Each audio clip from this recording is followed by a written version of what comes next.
All righty, how we doing? Can you hear me? Excuse me. Just making sure this is working. All right, get that pointed. What's going on here? There. How we doing? Welcome to the live stream. Tuesday. This is the first Tuesday in what, 3 weeks that I've gone live. Good to be back. Actually, well, I'm not back. I'm still in Costa Rica. And I will be next Tuesday as well, but then I'm coming back, going home. So loud and clear, awesome. Thank you, Alexander. That's great. Slightly different setup than what you're used to, but at least we're back on Tuesdays now. 81 people here already. That's awesome. I hope the internet is going to be good today. I was getting an error message saying that it wasn't that great, but and I think some of you said that it was buffering, but all appears good right now. So fingers crossed it keeps steady. So yeah, I'm here to answer. Excuse me, sorry, I'm just sniffling a little bit. No, I don't have a cold, but anyways, if you have any questions for me or for anybody, feel free to ask them. If you put 3 Qs in front of your question, that'll increase the chances that I'll see it and it won't go missed. That said, I'm not usually able to get to all the questions that are asked, but I do the best that I can. How many of you saw the video that I put out yesterday? That was an interesting one. I actually filmed it yesterday morning. Very frustrating, actually. I guess I'm spoiled.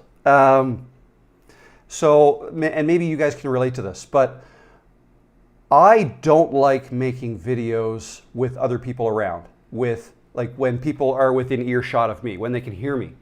And I was having the hardest time finding a place that people weren't just constantly walking past me. So I went down to the beach. I thought it was a kind of a quiet part of the beach, but apparently in the mornings around here, that's when people go for walks because it's cooler. 25 being cool here, which is not that cool to me. So I was having a hard time. And in the end, I think I talked for like 12 minutes and I ended up putting that video out without any edits. I didn't make that decision until I got back and looked at it and started to edit it. And by editing, what I mean is all I really did is I enhanced the audio. I synced this audio from this mic to the video of my phone, and I added some text here and there. And the text that I added was kind of a bit of an experiment. I wanted to see if, I wanted to explain that it was going to be a one-take video, and I never said it in the video, so I said it afterwards in the edit through text. What did you guys think of that? So it's kind of like 2 things going on at once. The video subject matter, which is you're not stuck, you're just in a race. That was the subject matter, but then also I kind of explained what I was doing with the no editing, and so I left all my mistakes in. So anyways, it's been interesting hearing your feedback in the comment section on that. It seems to be pretty split down the middle. A lot of you like that I left the edits in. A lot of you would rather not see or not see it one take, would like some editing. And I think I'm in that camp. However, with many of my viewers being brand new to YouTube or just starting out and maybe struggling with this kind of thing, I do think it was worthwhile to make a video like that where I show you the struggles that I still have when I try to make a video. So anyways, monologue over. Let me jump into the chat and see who's here and what questions you might have, and if you have any questions based on what I just said. First, I will switch from top chat to live chat so I get them all. Let's see now, where are we? We've got Catherine is here. How you doing, Catherine? Good to see you. Scott is here. Says, I was hoping you'd be doing your live stream today. Yes, I am. I hope your vacation is going great, or welcome back. No, I'm not home yet. Actually, I heard from my kids that they are getting quite the snowstorm, or that yesterday into this morning had quite the snowstorm. So they've got about 20 to 30 centimeters, 8 to 12 inches to dig out from, which I'm not all that disappointed I'm missing that, but It is quite hot here. Like, it's really hot. And maybe some of you are used to it, depending on where you live in the world. But I'm not used to this. Like, it's wake up in the morning is 25 Celsius. So what is that? That's, I don't know, mid to high 70s, I guess, which is pretty warm. Like, I'm used to the evenings getting down to, like, even the hottest time of the year, it gets down to like 15 degrees Celsius. And of course, it's around zero this time of year. But anyways, it's getting up to like 33 degrees Celsius, which is into the 90s here during the day. And it's I'm on the coast, so it's very humid. Anyways, not something I think I could live in all year round. Anyways, back to the chat. We've got Russ is here. How you doing, Russ? Here, I can put the comments on screen. I'm also still dealing with no extra monitor, so I'm just using my laptop here, which will make it a little bit difficult to share my screen. I can share the screen, but there's a lot of stuff going on the screen. Let's say we got Scott here. Have fun in nature. How you doing? Daniel is here. Hello, Daniel. Here, let me get this up to speed and see if we have any questions. I've got the text really small too, so I could fit more stuff on the screen. So I've got to lean in a little bit more. All right, let's see. Hello. Reinventing 56, hello. Let's see, Flagler Nature Girl, how you doing? And Mike is here. Timothy, how you doing, Timothy? All right, let me see. Let's move that screen. And let's go with the QQQs. Let's get right into some questions. Actually, let me quickly look at the current chat. Hey, mate, I'm from Perth, too. How you doing? Somebody else must have said they're from Perth, because I'm not from Perth. I'd love to visit Perth someday, though. That's Perth, Australia. I understand they do a lot of sailing there, and I'm a big sailor, so that would be pretty cool to see. Perth, Australia, and I think pretty much anywhere in New Zealand. Isn't that right, Catherine? Lots of sailors there. Which cell phone is the best for YouTube videos? I don't think it matters. Sorry, I can't... why can't I? Yeah, let me answer that question. Which cell phone is good for YouTube videos? Anyone. The one you have is the right answer. Of course, the newer phones have better and better cameras, but I was successfully making YouTube videos with my iPhone 14. So what is that? That's probably 3-4 years old at this point. I think they're on the 17 now. They are on the 17. So the 14, I made a lot of probably more than half of my videos with the iPhone 14. Oh, maybe not that many, but anyway, and I've had the 16 ever since like over a year ago now. Both are totally fine. I haven't noticed a difference. Presumably the 16 is a little better than the 14, but the 14 was just fine. And I can tell you, when I was using the 14, I was getting lots of comments about the video. Oh, wow, what camera do you use? You know, great picture. It's my iPhone. So now I'm an iPhone user, so I can't really speak to the Samsung world or the Android world. But I've even heard that Androids have even better cameras than iPhones. I don't have any experience with that, but that's enough for me to I think safely say pretty much any phone that you get that's within the last 5 years, that's like 5 years old or newer, is probably way more than enough to make YouTube videos. All right, we've got a super chat here. Let me find where my super chat button is. John. And there's no audio with that. I'm sorry, I don't know what happened to that. Let's try this button. No. Anyways, let me try to post that on here. Let me get this. Sorry, having a little bit of technical difficulties. I can't get that on. I can't seem to get the other message off the screen. I'm not sure why. Let's see now. Sorry, bear with me 1 second. If I highlight that, there we go.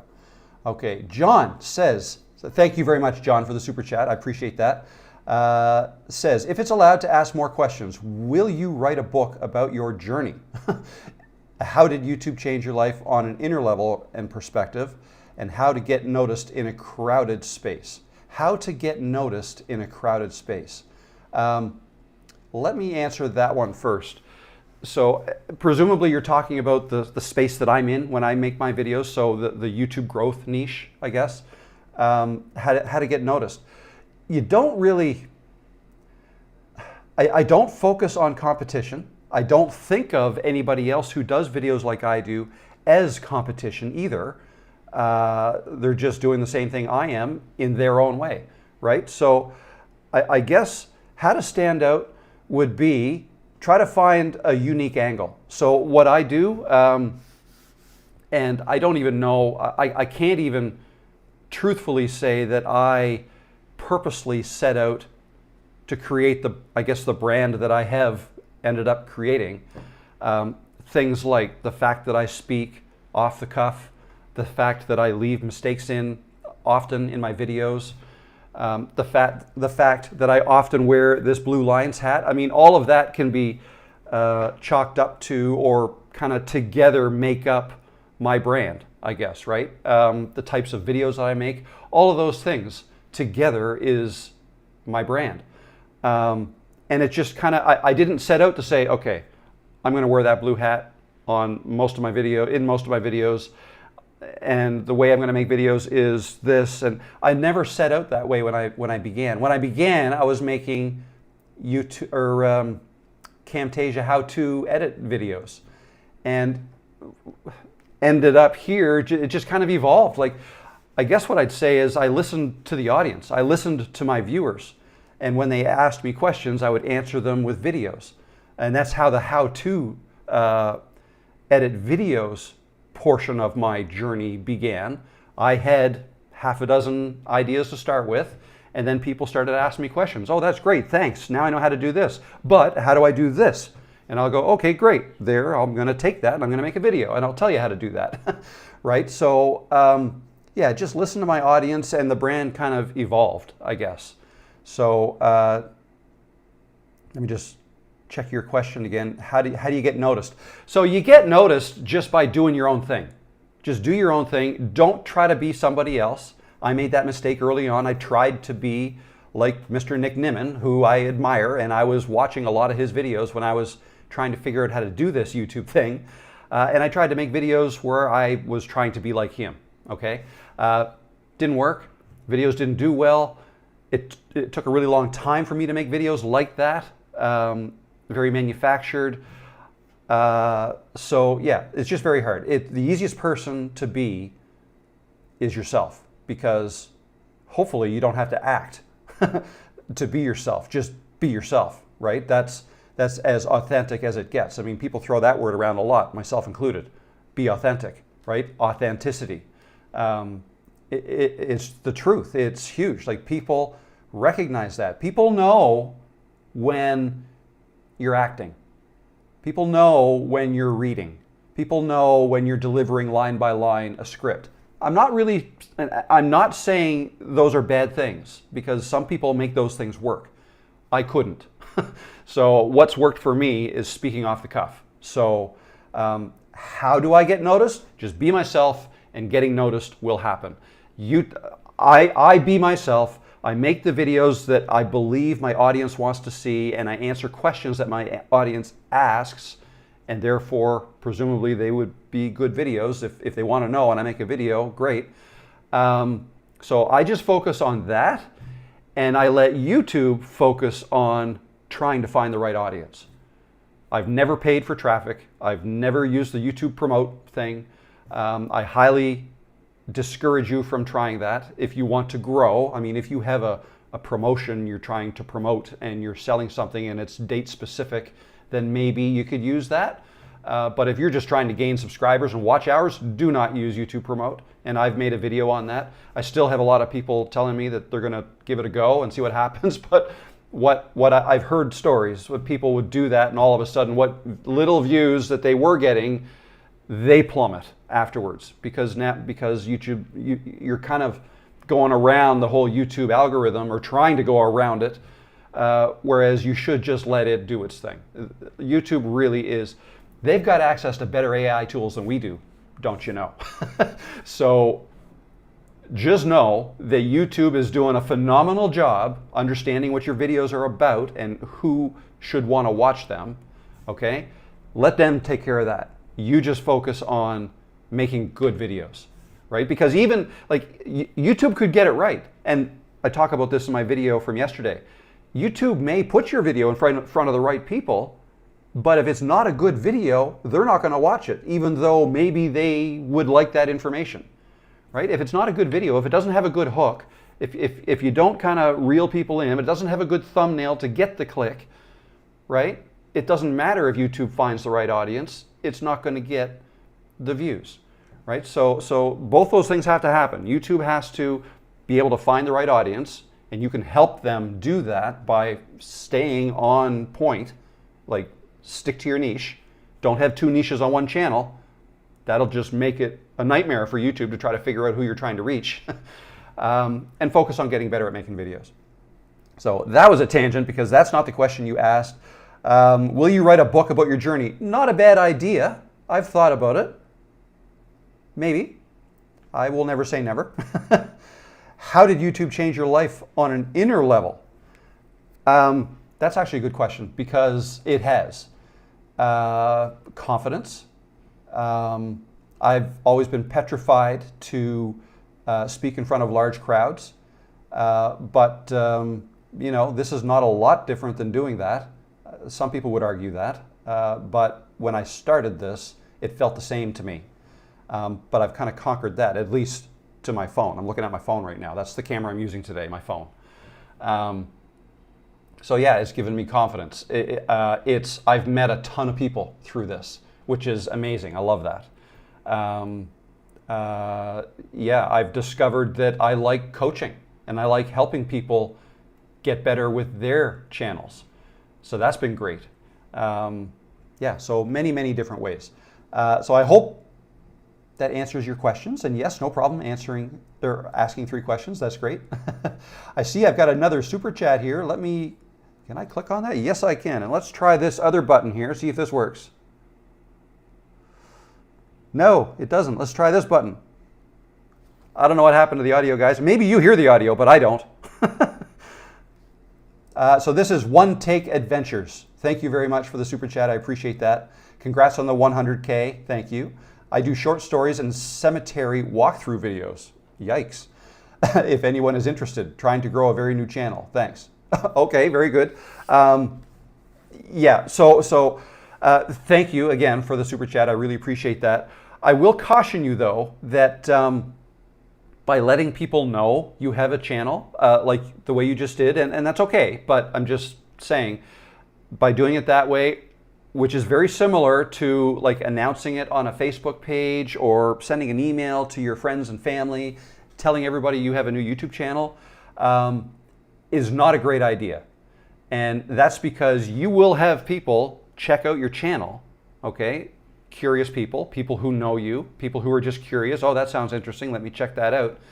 But if they're not actively looking for it, or if it's not the type of content they typically watch, right? If it's not the type of thing that YouTube would recommend they watch, then they are probably not the audience for you, okay? But if they become your audience, at least for the one video that they go and check out just because they want to see what you're up to, they may subscribe as well, but whether they do or not doesn't even really matter. That will be a view and or a subscription from somebody who didn't actively look for it or YouTube didn't find them for you. So YouTube didn't learn anything about who you're trying to reach with that person. But more so, that person likely won't be back, okay? And if they've subscribed, and if they've watched your video, and now if they do not watch anything else that you come out with, let's say like tomorrow you come out with another video, and you upload it to YouTube, and now you're waiting for YouTube to find your audience, they may put it on the homepage of whoever went to see your video today that you asked to go check out your channel. But again, if that's not the type of content they typically watch, and if they're presented with like 9 other choices on the YouTube homepage, and 8 of those other choices are what they typically watch, they're probably going to click on one of those other 8. And they're not going to click on yours. So if you extrapolate that, you may end up getting a bunch of people who then aren't going to watch your next video, so that when YouTube sends that second video out to everybody that they think wants to watch your content, but incorrectly thinking that way because, anyways, I think I've explained that enough, and they don't watch it, YouTube is then going to take that data and say, oh, okay, they're not watching this video. Perhaps it's not a good video, right? I guess it's just not a good video. The people who watched the last video aren't watching this one. Must not be a good video. Let's just stop the test. Let's wait for you to post another video, right? So that's the danger in letting people know. So I've made a video called Why You Shouldn't Tell Friends and Family About Your YouTube channel. It talks about that. And again, for similar reasons, I made that video on why I don't think you should use the YouTube promote option for very similar reasons. So, okay, I hope that makes sense. Oh, there we go. I didn't know how to get that page back. Here we go. Another question, another super chat. Thank you very much. M-A-Y-U-R-B-I-W. I'm sorry, I don't know how to. Mayor Bew. And why is this? There we go. What should be my target to get 500 subscribers? Ideally, how many videos should get me 500? There's really no right answer to that question. I can't answer that. I guess target number of videos. No, that it does not apply. You could get there with one.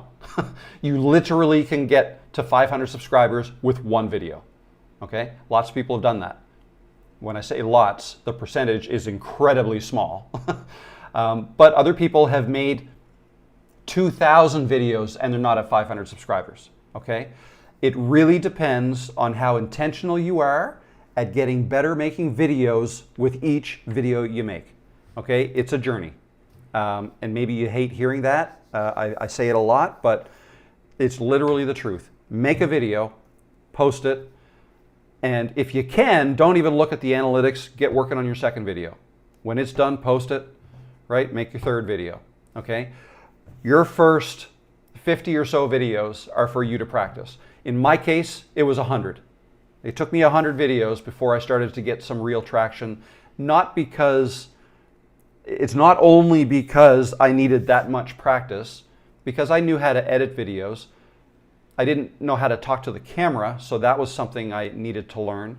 But I didn't even try that until after 100 videos, right? If I had tried that at video number 5, that may have, significantly increased the speed at which I got to 500 subscribers, right? Instead, for me, it took, I want to say it took around a year to get to 500 subscribers, and I don't, well, see, the thing with me is I made 9 videos that I took in a month, my first month, and then I took 8 months off. The channel still grew a bit. Anyway, I took a couple of breaks over the course of 3 years, right? So work on getting better at each video you make.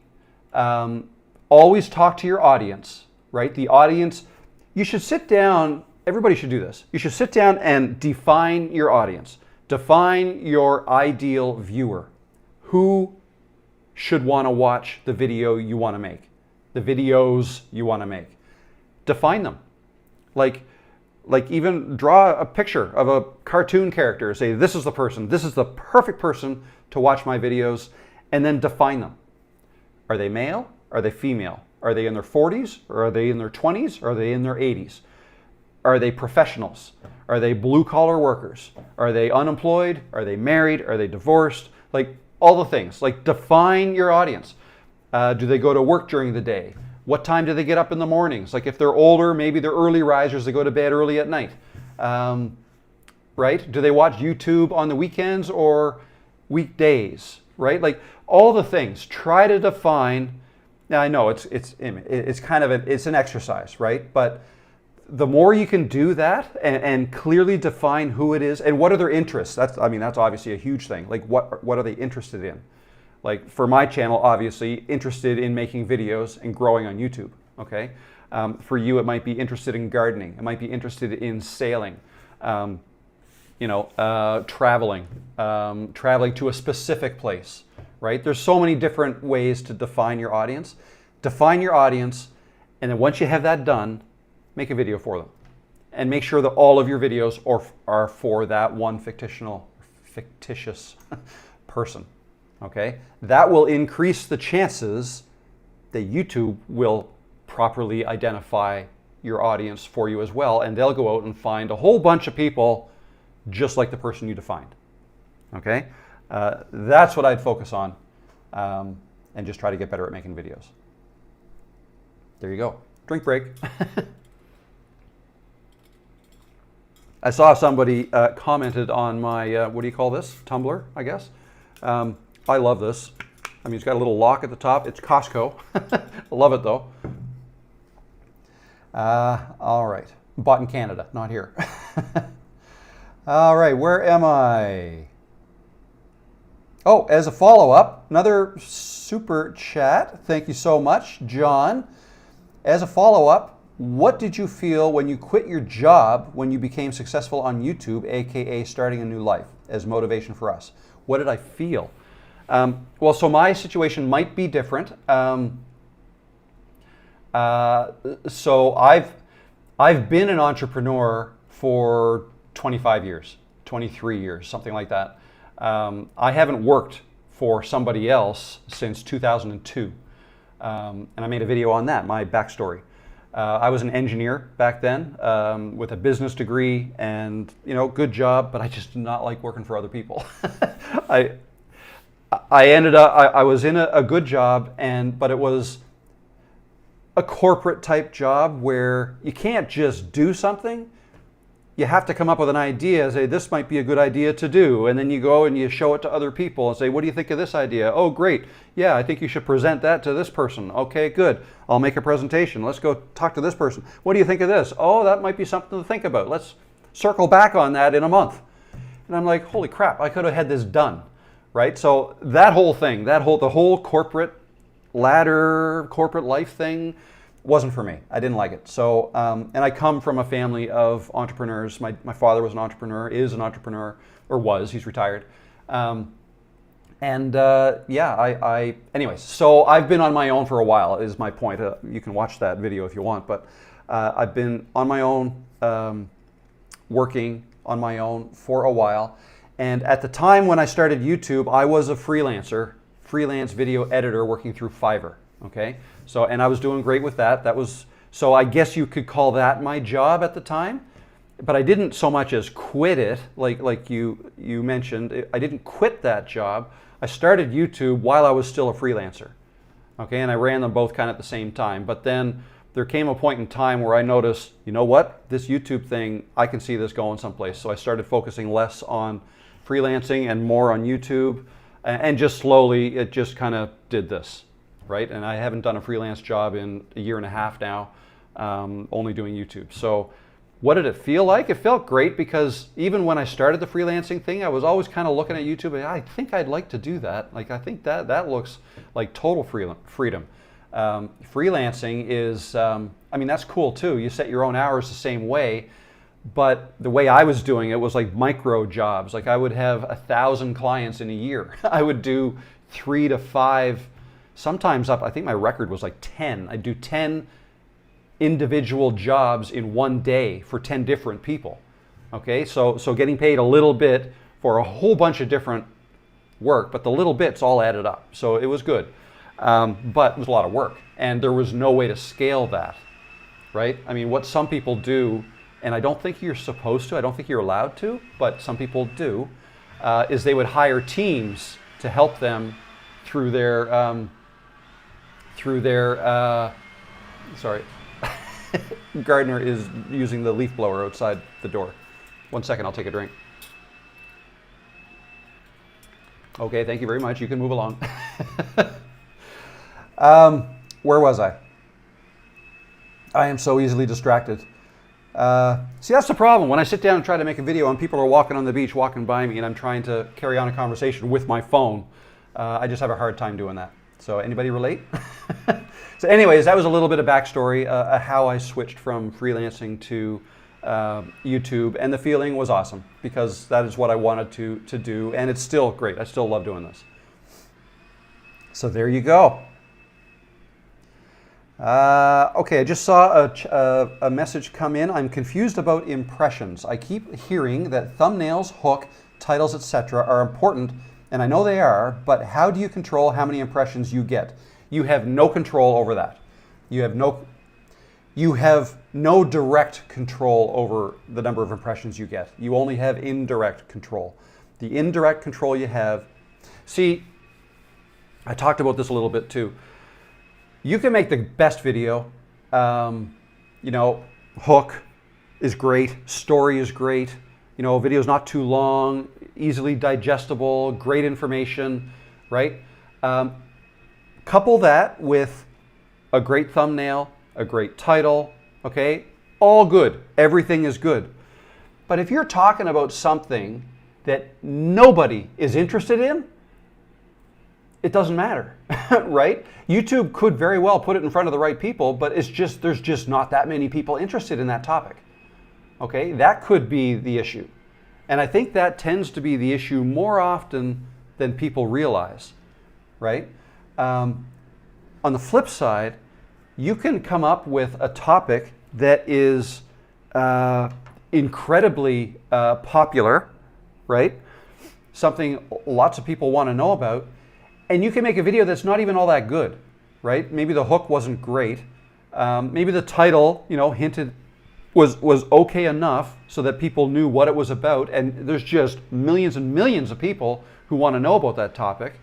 And same with the thumbnail, it might have been average, right? So all those things, but since there's so many people interested in that topic, even with a bad video and bad packaging meaning thumbnail and title, you may still get a ton of impressions, right? You could get a ton of impressions, but with a bad title and thumbnail, your click-through rate is probably going to be lower, right? Lots of impressions times CTR equals views, okay?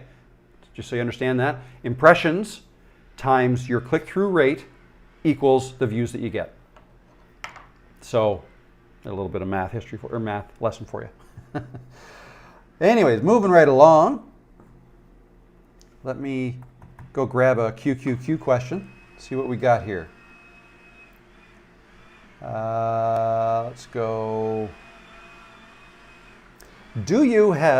Thomas Taylor, do you have a video or will do one on doing a live stream from start to finish? It's intimidating, but I'm going to take the plunge. Thanks.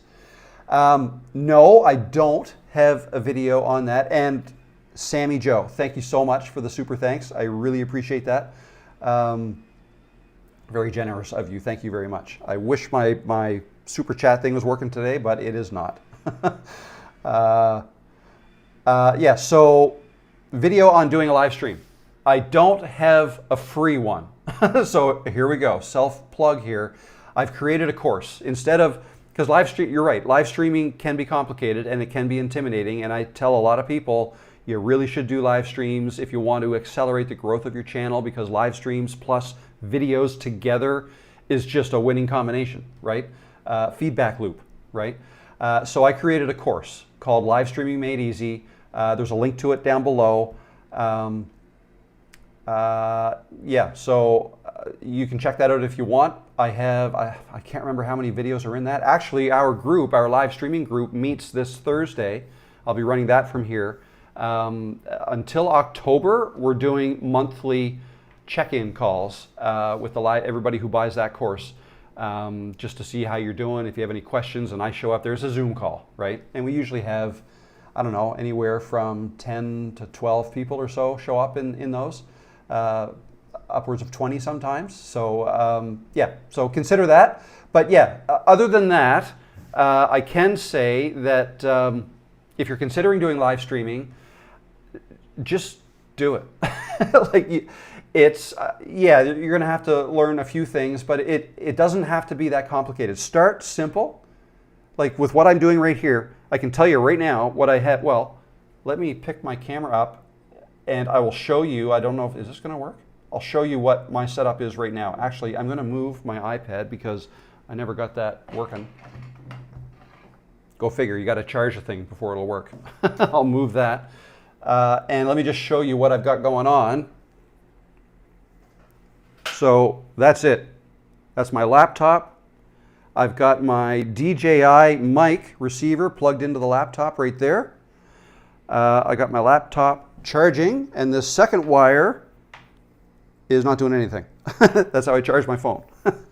So that's it. But I am using my phone here. Obviously, I can't show you that. Oh, I could if I switched that. No, I'm not going to do that. I'll break something. Yeah, just using my phone. Move that out of the way. Just using my phone as the camera. And since this is a Mac that I'm using and it's an iPhone that I use, a Mac will recognize the iPhone as a webcam, which is totally cool. So that's the way I'm set up here. And yeah, so then I used Ecamm Live. I'm using that as the software to go live. But you can go live just from YouTube Studio if you want, and that's free. So yeah, you don't even need streaming software to go live. The only reason you'd need to upgrade to streaming software is if you want to do something extra, like, I don't know, if you wanted to set up custom scenes with multiple screens that you're sharing, multiple cameras, things like that. If you want some more customizability to that, to the scene creation, and set up super chats, hook them to buttons and whatnot, and all that stuff, the overlays, that's when you would get into streaming software like Ecamm Live or StreamYard or OBS or Meld Studio, anything like that. And yeah, so there you go. Hope that helps. Now, what else we got going on here? My Retired Path has a question. I lost close to 50 subscribers in 2 weeks, and I know YouTube cleans up old accounts, spam bots, but now I'm wavering. I get three, lose one. For some reason, I can't break out of that, if this all makes sense. Yes, it makes total sense, and my advice to you is to stop even looking at that.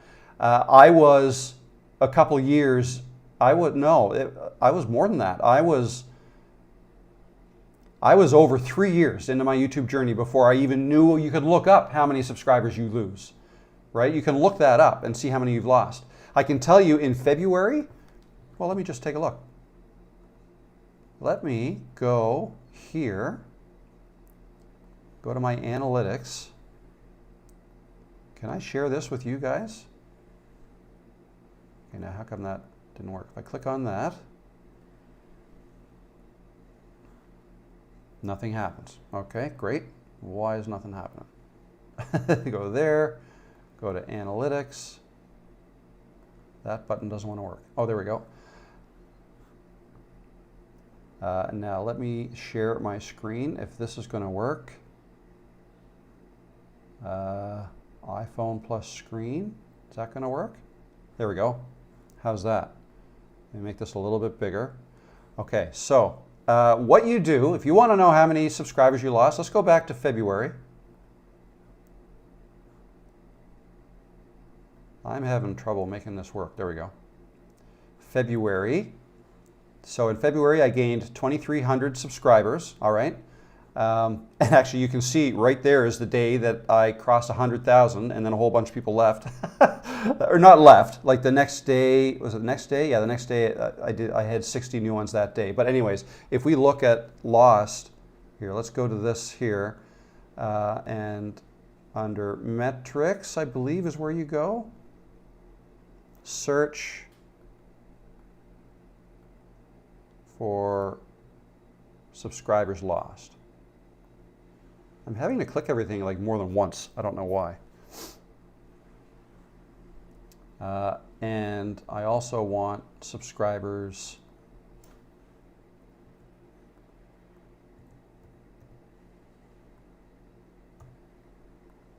why? Gained. There we go.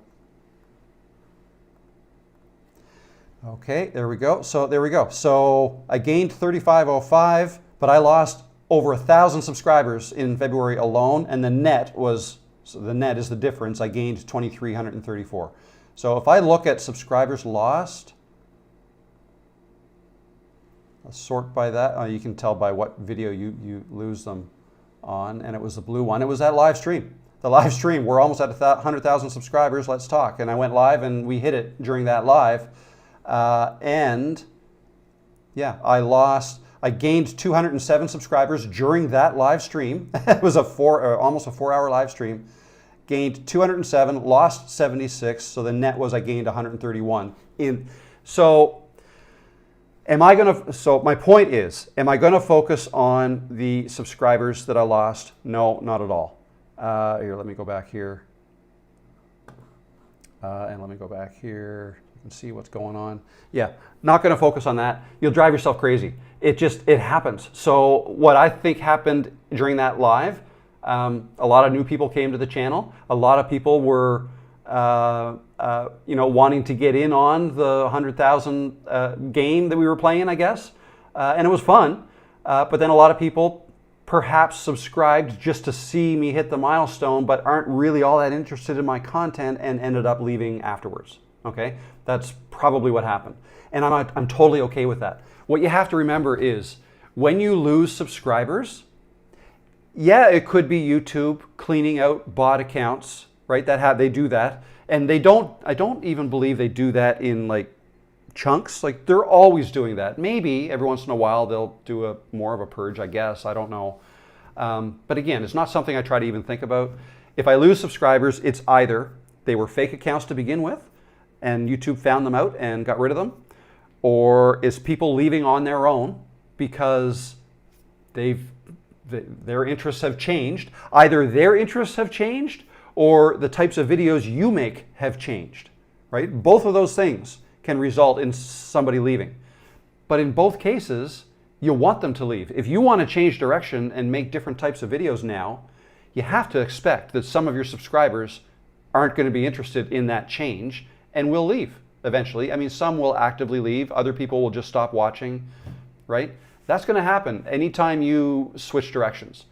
But even if you don't switch directions, yeah, it could be bot traffic that YouTube is removing. It could be accounts who got suspended because they were doing something bad, like maybe buying traffic or buying watch hours or all this, these illegal things, or illegal in YouTube's mind against their policies. If they delete accounts for that reason, if those accounts were subscribed to you, they go away, they're gone. So many different reasons. The other thing is, the older your channel is, the faster the rate at which people will leave.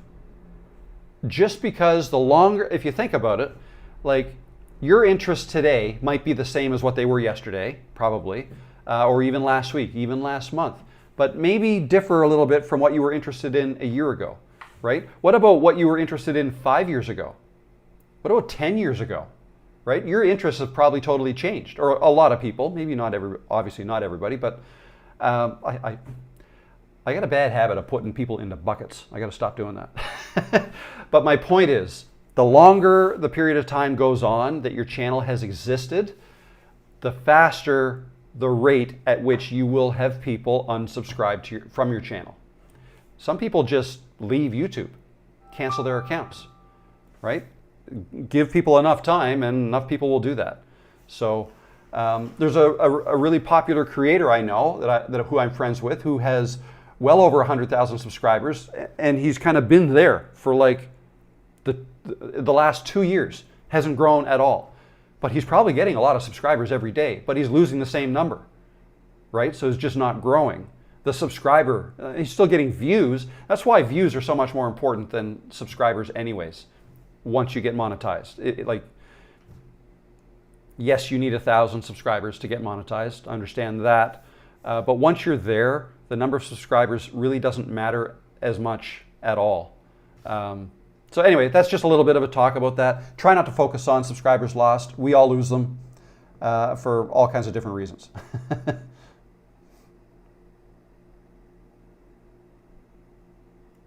The Dirt Princess. Who is feeding Her Highness back in Nova Scotia? That would be my daughter, and she and her boyfriend also have about 30 centimeters of snow to dig out from today. Yeah, so Peanut is being well looked after. Can you please do a special live stream telling us about Costa Rica? Cheers. I don't know how much I know about it. I'm here, but I mean, I could see here. I mean, I'd love to, but here's an example of that would be so off topic from what I normally talk about. I'm sure there would be some interest, but overall, the majority of people on my channel would not be interested in that. So that's why I'm probably not going to do a video on, traveling to Costa Rica, right? Probably not going to do that. I'll probably insert some B-roll here and there in videos, and I'm obviously going to make videos while I'm here. But other than that, it would be off topic for me. I mean, I could start a new channel, travel to Costa, but other people do that. I'll leave that to them, right? I'm staying in my lane. But I could talk a little bit about it, I suppose. But do you really want to go home after 2 weeks in Costa Rica? Well, yeah. I mean, this is great. It's nice weather, nice to get away from the snow and all, and just a different scenery and stuff. And break is nice. But as you can tell, still working here as well. But again, I love what I do. So of course I would do it from down here as well. Do I really want to go home? Yeah, like home is home. Home will always be home. Traveling is fun, but it's also fun to get home, even if there's going to be some snow there.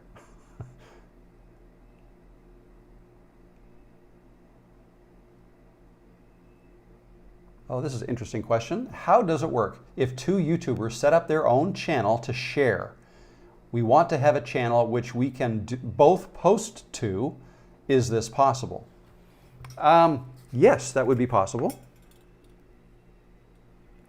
I've actually never thought about how you would go about doing that.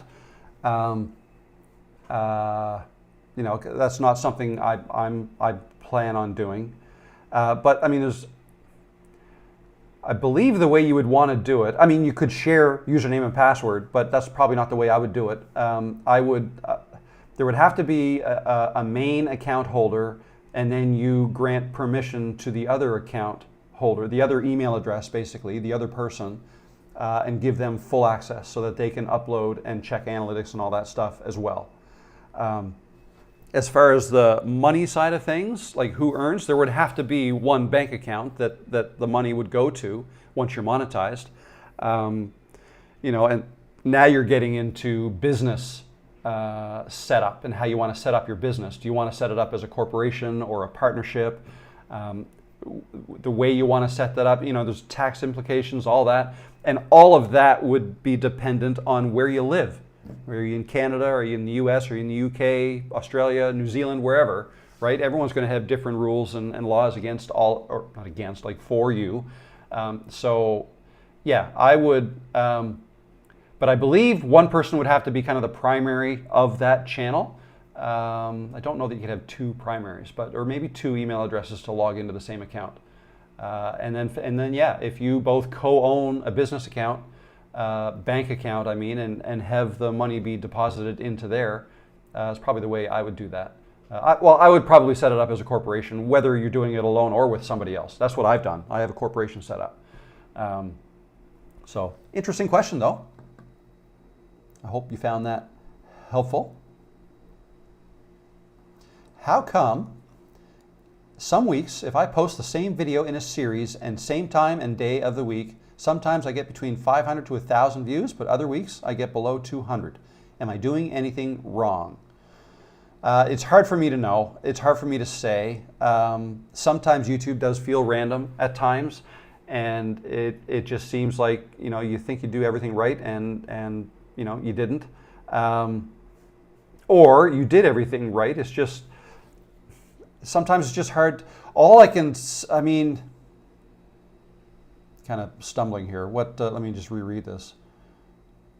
You post the same video, in a series.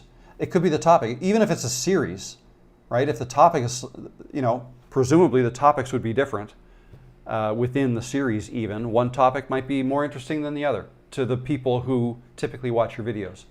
That's probably all it is. If you do it the same way all the time, like upload it as private until you're ready, right, with your thumbnail and your title, and you lock everything in before you set the date and time to go public, or just make it public when you're ready. You know, if it's the same time every week and you go through the same process every time, I mean, you're doing all you can, but there's always going to be variability. You really don't have any control over when people watch your videos, right? It could be something to do with holidays even, right? Some people might be on holiday and not able to watch videos on a day that you come out with, right? I don't know, like, it's next to impossible to, like, sometimes you just have to chalk it up to it being random, right? Or topic. I usually fall back on the topic. Okay, well, that topic didn't land as well as the previous one. Maybe I'll try to find a better topic next time. Or maybe even if a topic didn't land as well, it could be that you wanted that video to exist on your channel anyways, right? I've done that. I've made videos that I knew weren't going to be great with the algorithm, with my audience, but if it's something that I felt should be on my channel because enough people have asked for it, then I'll still make it, right? So yeah, sometimes the answer isn't obvious, is I guess my final answer. Final answer.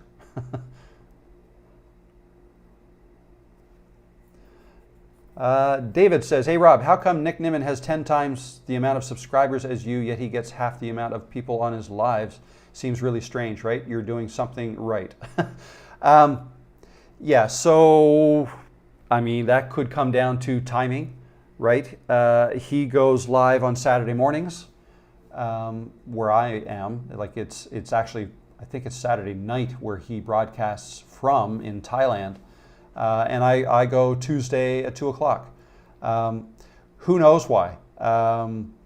Could be all kinds of different reasons, right?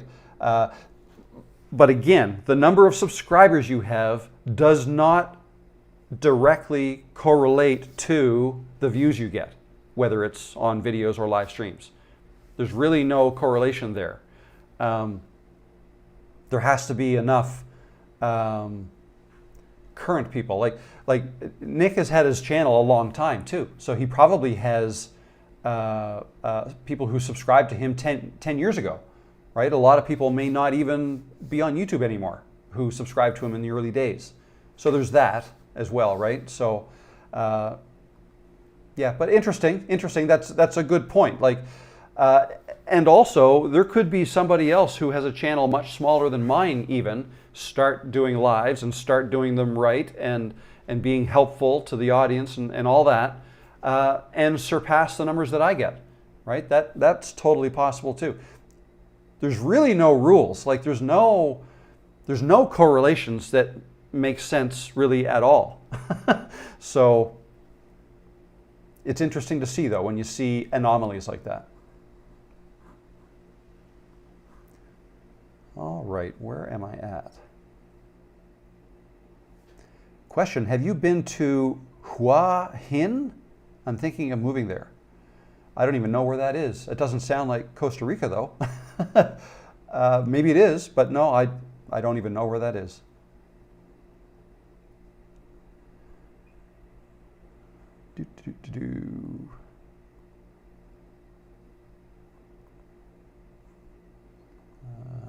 Let's see now. I seem to have trouble clicking on something and having them pop up.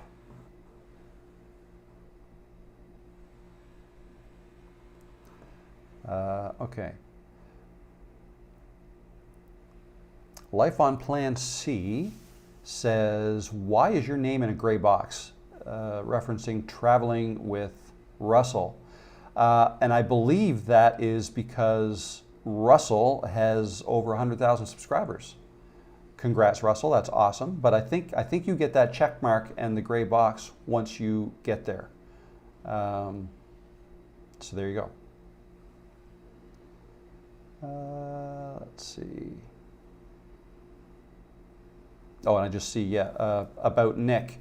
Russell says he's playing the long game promoting brands and his app, so he earns from commissions. Also, his videos are more about evergreen content, not vlog style videos. That's a good point. That's a very good point. Yeah. There you go. There you go. Let's grab another QQQ. See if we got there. If you want your face on the video initially for people to click on, do you take a picture of yourself, load it on your camera, and use that from your pictures? No. Okay, I'm not sure I totally understand. If you want your face on your video, just like talk to the camera and make your video that way, your face is in the video, right? But if you're talking about the thumbnail, what I do is I just take a screen, like once I make my video, actually even before I edit it, I can take the raw video that I record on my phone, I'll get it into my computer, double click it to start playing it, and I'll scrub through that video and look for a screenshot in that video of me that I like the look of my face, that I feel matches what the title and thumbnail text is going to be. Once I find that, I'll take a screenshot of it. And on a Mac, it's just Command-Shift-4. That brings up the crosshairs on your cursor, and you click the top left and drag to the bottom right, let go, screenshot. Automatically gets deposited into your downloads folder.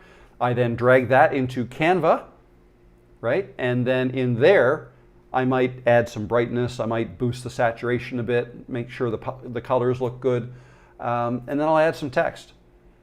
And then I will export that, and that's my thumbnail. Okay, so that's how I get my face in my thumbnails.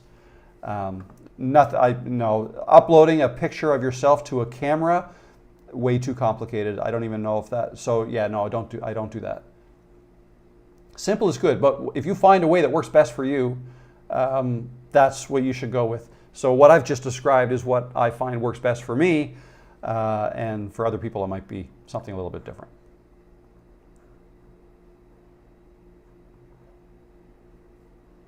Traveling with Russell, we're waiting for your check mark. Yeah, I don't know when that happens. Oh, I will tell you though, by the way, that when you do cross 100,000 subscribers, Russell, you would know this, to get that silver play button, you have to order it. Okay, so I got an email that's from a company, and I forget what the company name is. It says, congratulations, click here and order your play button. And I'm thinking, wait a second, what? So I used ChatGPT and I copied the email, and this is what I got, and here's the email headers, this is where it came from, is this legit? And it says, yeah, 100%, that's what happens, that's what you got to do, you got to click that, you got to order it. And I could not actually do it from down here because I had a VPN going. I run a VPN when I'm traveling, and because of that, it didn't like the fact that, you know, I'm online through Costa Rica, but using a VPN through Canada, and it's like, what's going on here? So it thought I was malicious, but I was not. So actually, to order that, I had to temporarily turn off the VPN, ordered it. So hopefully that'll be waiting for me when I get back. So yeah, if those who are curious, no, that doesn't just arrive. You actually have to order it from a company. And I've since, this is interesting, I've since gotten an email from that company that says, congratulations, you ordered it, it's on its way, or will be. If you want more, like let's say if you have a YouTube channel and you have a team of people that work with you, let's say it's a company's channel, and you want more than one play button, you can order additional ones. So I didn't know that. I'm not going to do that. I don't have any need for that, but but let's say you own a company and that company gets that award. Maybe you want to display one in the company's office, and then maybe you want to display one at your home office as well, for instance, right? Or in the case that somebody said earlier, if there are two people that co-own a channel, maybe they both want one, right? So you can order additional ones. I don't know how much they cost. I didn't go that far. Catherine says, did you choose this time for your live streams based on research, or was it random? Seems to work well for viewers in many countries. So I'll tell you what I did. I put a lot of thought into this in the early days, and I tried different things. I tried Tuesdays, I tried Thursdays, I tried noon, I tried 2 p.m. 2 p.m. is what I do now. I'm talking Nova Scotia time, which is 1 p.m. Eastern. Yeah, and I even tried some evenings. But what I always came back to, I never really tried Fridays because I knew I wanted to do this long term. I wanted to pick a day that I figured was safe for me. So you got to start with what works for you as the creator when you're going to go live. You can't start with, when are my audience online, right? If you start with that, you'll drive yourself crazy because you may have audience members, viewers all over the world. Like you, Catherine, you're in New Zealand, right? I'm impressed that you typically show up because I know it's really early tomorrow morning for you when you show up to my live streams. So thank you for that.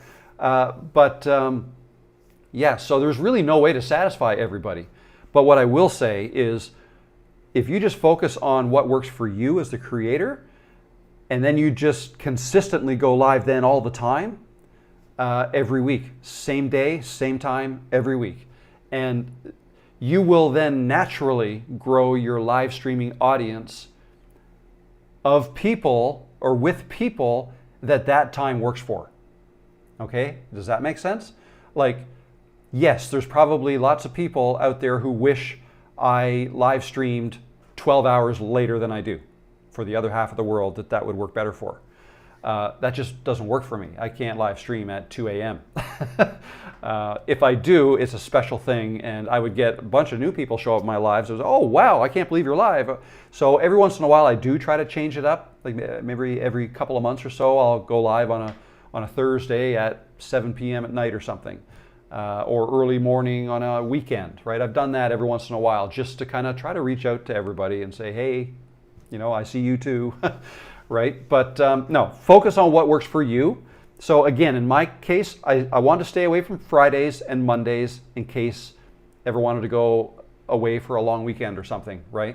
I wanted to, and I curl sometimes, and a lot of times, they're called bonspiels, but tournaments would start on a Friday and sometimes go into Monday. So if that ever happened, I wouldn't want to miss, I wanted to reduce the potential for missing live streams.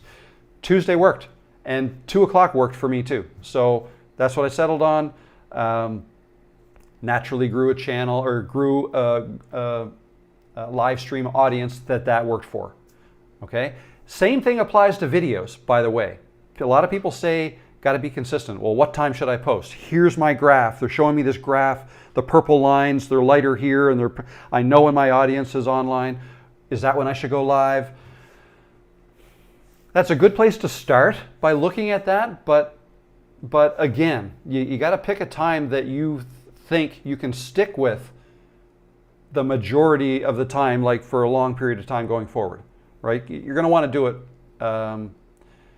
if you're going to do this seriously, the live streaming or the making of videos as well, pick something that works for you. You will naturally get the right audience. You will build an audience of people that time works for. There you go.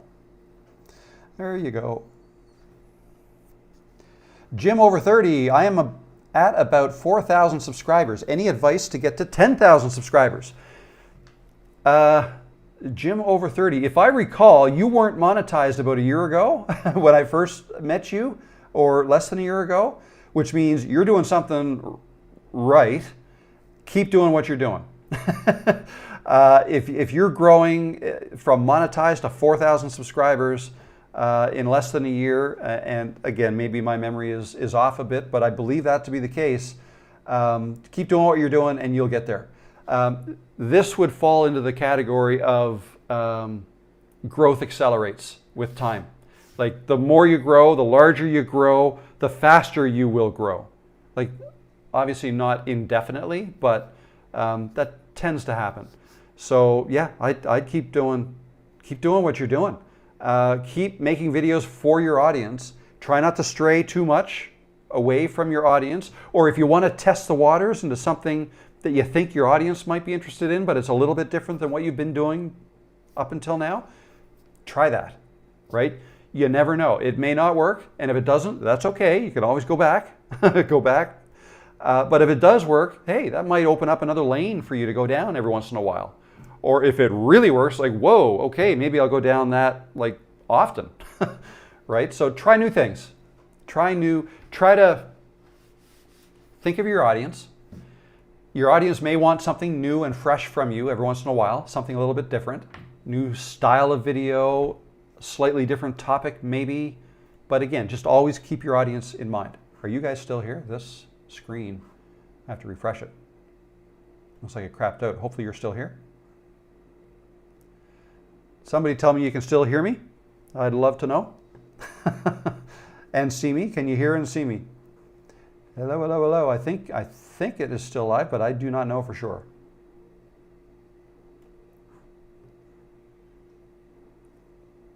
Maybe chats aren't coming through right now. I'm going to type, I'm still here. Why is this not working? I don't see anyone else. Still here. Okay. Yes. I can still hear and see you. Okay, awesome. Thank you, guys. It looked like things froze for me. So I'll be here another 15 minutes or so. Let me get into some more questions. Let's see. Oh, wow, all kinds of people. All right, still loud. I can hear you. You can hear me, but I'm loud. Is a website the best platform for selling digital products? Are there any other ways to sell digital products? You don't need a website to sell digital products. You could do that from your YouTube channel and a landing page. Landing page that is connected to a way to receive payment. Okay, that's really all you need.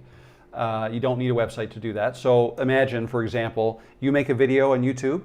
Below your video will be the description that you enter for your video. In that description, you can have a link that, like, buy my book, for example. If you click this link, you can buy my book. So people will click that link. They will go to, well, they could go right to Amazon to buy your book if you did it that way.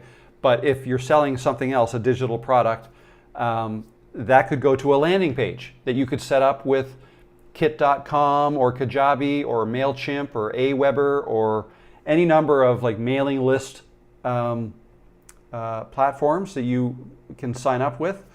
They typically allow you to create a landing page there, right? And then you would need a way to accept payment. That could be PayPal. You could have a PayPal account to redirect people, go buy this thing over here at PayPal. I use Kajabi because that's all integrated. It's kind of all in one. Other ways you could do it, like a Stan Store is another way some people sell products. Gumroad is another one, I believe. I've never used, but some people do. Stripe.com, you just have an account with Stripe. You can accept credit card payments for things, right? And then once people pay you for this thing, have the thank you page and or email that goes out to them thanking them, send them a link to the digital product that you just sold them. And that could exist in your Google Drive or Dropbox, right? You can upload it there to a secure page, and that link only goes out to people who pay you for it first, right? So all that can be done without a website if you want. Up to you. It's up to you.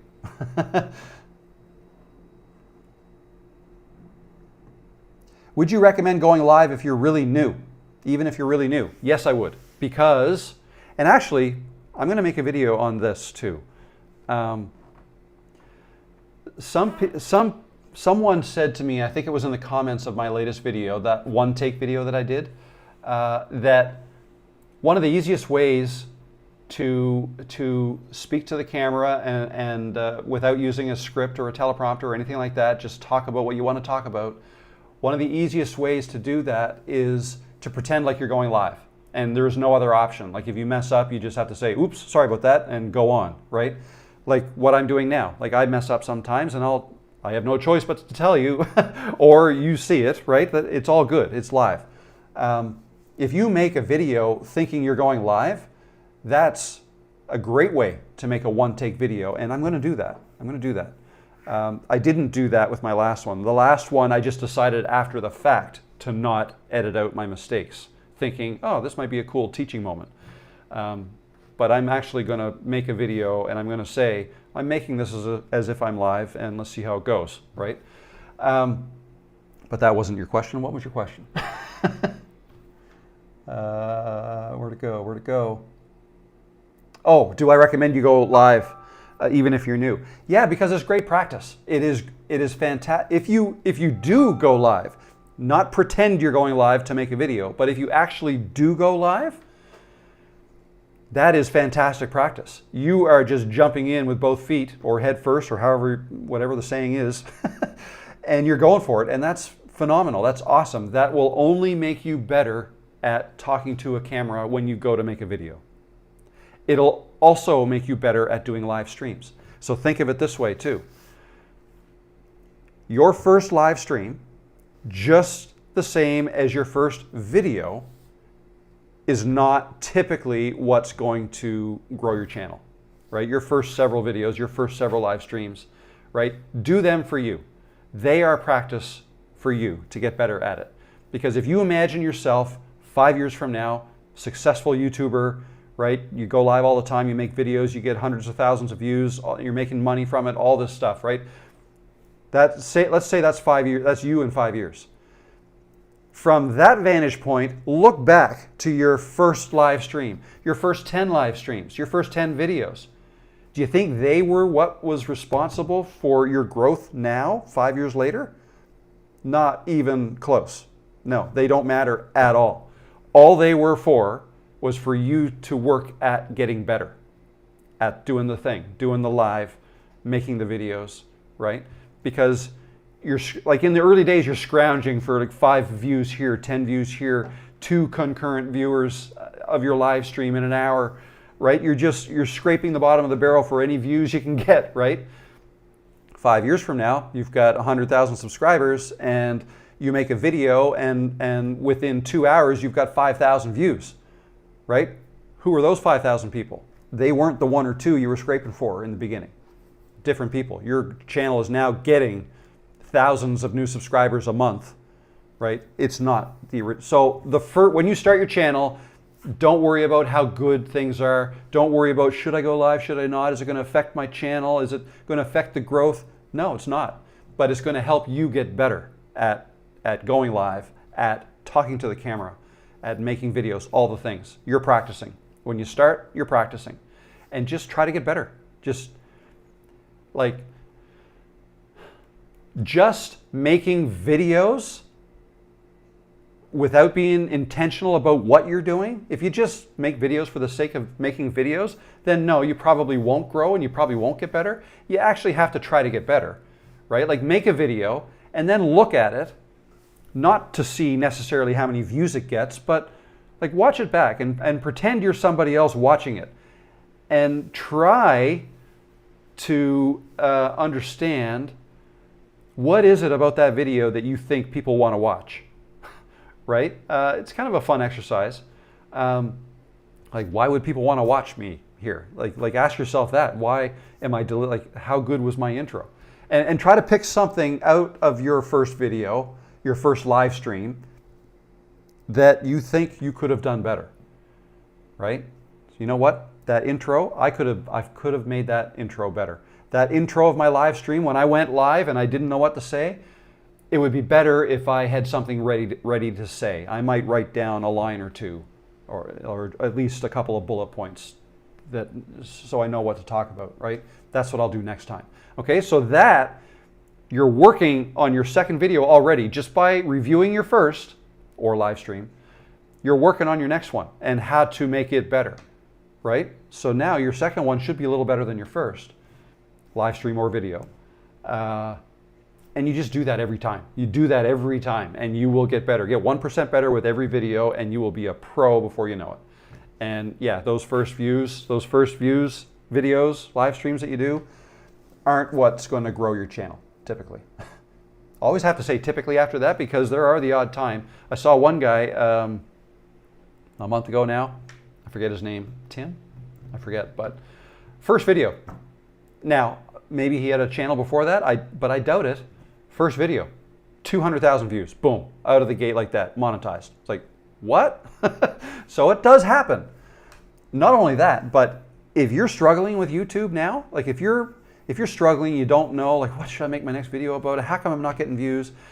Just keep making videos, just keep trying to get better because you never know. and I'm not saying this so that because I think you need to chase virality, but quite literally, the next video you upload could go viral for you. Like that could happen. You could get 1 million views with your next video with just 2 subscribers right now. You could get 1 million views. That happens. That can happen. It won't ever happen if you give up. Right? Like 100% of the people who give up don't ever go viral. Did I word that right? So, there you go. There you go.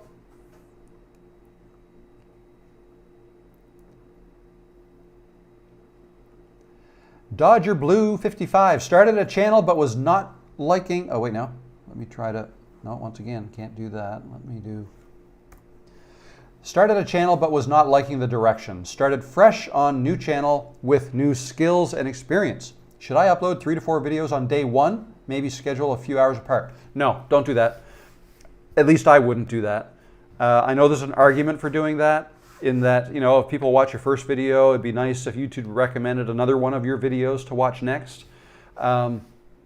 I would much rather give each video its own chance at doing really well.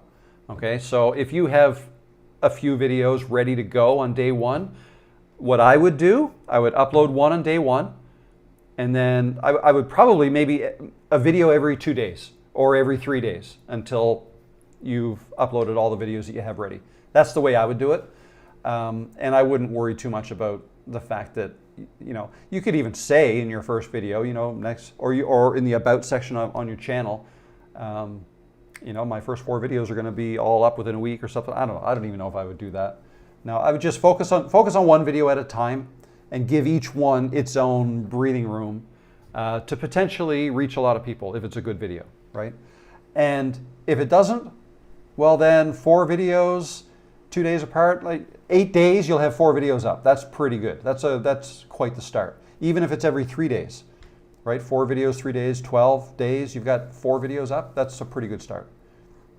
That is what I would do. Rob, are you on other platforms or just YouTube? Well, 99% YouTube, but I do have an Instagram account and I do have a TikTok account. And when I make shorts, I also post them to my Instagram and TikTok accounts. Just because, right? It's for branding reasons is the way I do that. I don't upload my long form videos anywhere else, only YouTube. So, and all have different ways that you can grow a presence on them. I've chosen YouTube as my primary, and I feel like it's hard enough to get good at one platform, let alone more than one. So I've just decided let's just focus on YouTube, and yeah, that's what and if someone wants to reach out to me on Instagram, they can, or TikTok, they can. And if I happen to find some new people with those shorts or TikToks or Reels, then great. But for the most part, it's YouTube. Can you do a video on how to do a voiceover with just your picture showing? I just want my voice heard, but not be seen on camera. Yeah, I can. And have I? I might have, although I don't think I have. Because a lot of the videos I make, I try to convince people to put their faces on on video. But I mean, one real easy way to do it would be make a video of yourself. I mean, whether you capture the video of yourself or not doesn't matter, because you can delete the video portion of that afterwards and just keep the audio, right? You can cover up all of your video with B-roll, right? That's another way to do it. Or you don't have to video yourself at all, just record your voice, like with a microphone into your computer. Use a program like Audacity or Adobe Audition to capture the audio as you record. And then when you make your video, like you would start with the main track is just the audio, right? Just the audio. That's it. You're starting with the audio. There's no visual at all. Then you'd have to build the visual with B-roll over top. So that's how you would do it. And yeah, I should probably make a video on that. Do you still use Camtasia to edit your long forms? Yes, I do. I've used Final Cut Pro a few times. I just find, I mean, you can do more with it. I understand that, but I find Camtasia so much easier, so much easier. And I can make videos like that with Camtasia. It's just so much easier for me. Now there's a few things that you can't do with Camtasia that is easier to do with Final Cut Pro, like audio editing, things like that. But I use Adobe Audition for that anyways. So, but yeah, no, I love Camtasia. That's what I made my last video with, Camtasia. All right, what else we got here?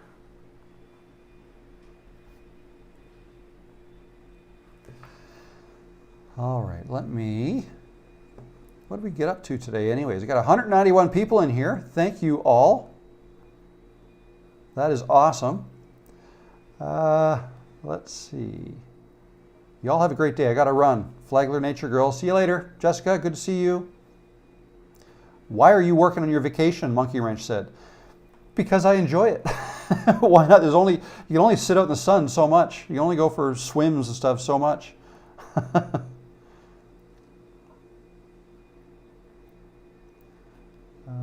Let's see.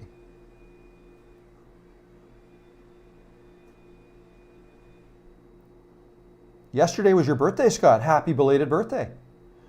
Welcome. Welcome to the 50s. You just turned 50, did you? That's awesome.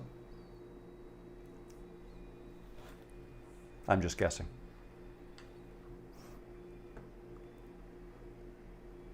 Question. Any thoughts on the super thanks feature and how to optimize it? If you upload once a week, will you see any output from it? That's not really, no, I don't have, it's not a focus of mine. I don't know how you would optimize for it. I'm not a fan of asking people to use things like that, super thanks, super chats, things like that. I turned them on when they were available to me, and super thanks are available to you once you hit 500 subscribers, and I think it's 3,000 watch hours. Then it's something you can turn on in your YouTube studio and start accepting tips. So, but yeah, in terms of how to optimize, I'm not really sure what you mean by that. Increasing the number of super thanks that you get. I mean, indirectly, what I would say is just be super helpful to people. The more helpful you are, you'll get the odd super chat or super thanks, right? That's really all I can say on that. That's, yeah, because I'm not a big, I don't know, I'm not big into asking for things like that. Maybe I'm just not good at it. I don't know. I will tell you this, and maybe it's because I don't ask for things like that, but the super chats, super thanks that I get from YouTube, from you all, is like it's got to be 1% of the total that I earn from YouTube AdSense, directly from YouTube. Not talking about the rest of my business, but in the monthly payments that I get from YouTube, the super thank. I mean, I think I might have received one super thanks in the 3 months between getting monetized for that and getting fully monetized, and I think it was $5 that I earned in 3 months. So yeah, it's not something, I might get a super thanks, you know, once every couple of months. So it's not usually a lot. Yeah, I don't know if you found that helpful or. How do you get good lighting even on holidays? Enjoy your vacation. Well, I don't know if I would call this good lighting. There's an overhead fan light on. Can you see that? That's, you know, that's what I got on. And that's actually breaking my, you know, number one rule is overhead lights are horrible. So I don't usually, but I'm not making a video here. So yeah, and the videos that I've made, so I've made 2, I think, here outside on the beach, one down the coast and now one up here. And I mean, if you can have the sun on you, that helps. Use the sun as your key light. But I don't think I did that. Because the video I made yesterday, the sun was behind me. So that lighting actually probably wasn't that great. But then at the end, when I turned the camera around and showed the waves, that was lit up great because the sun was behind. So anyway, thank you for thinking my lighting is good.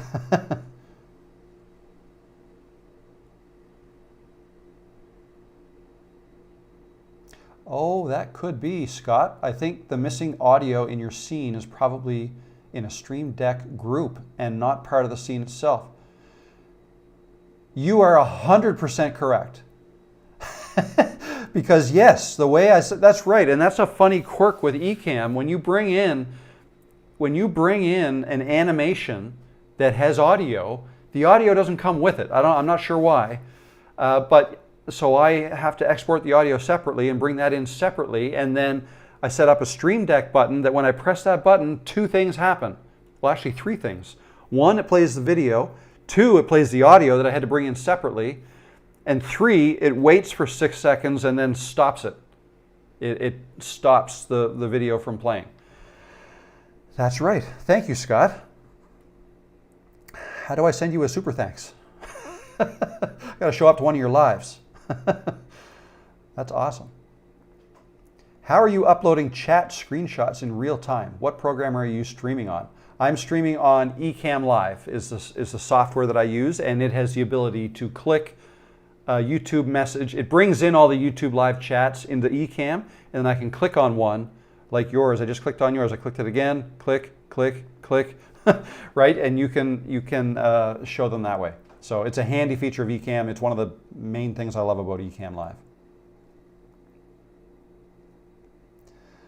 Alrighty. Oh yeah, Carolyn says, oh, his lighting is usually a lot better, but this lighting is still better than other lives I've recently seen.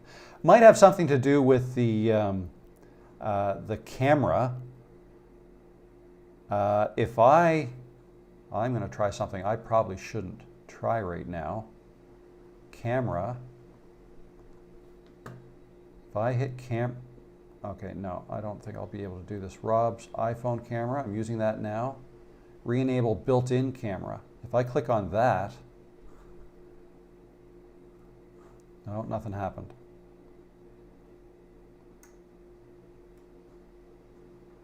Nothing happened, that's probably for the best. Yeah, it's almost like something is clicked and it won't unclick.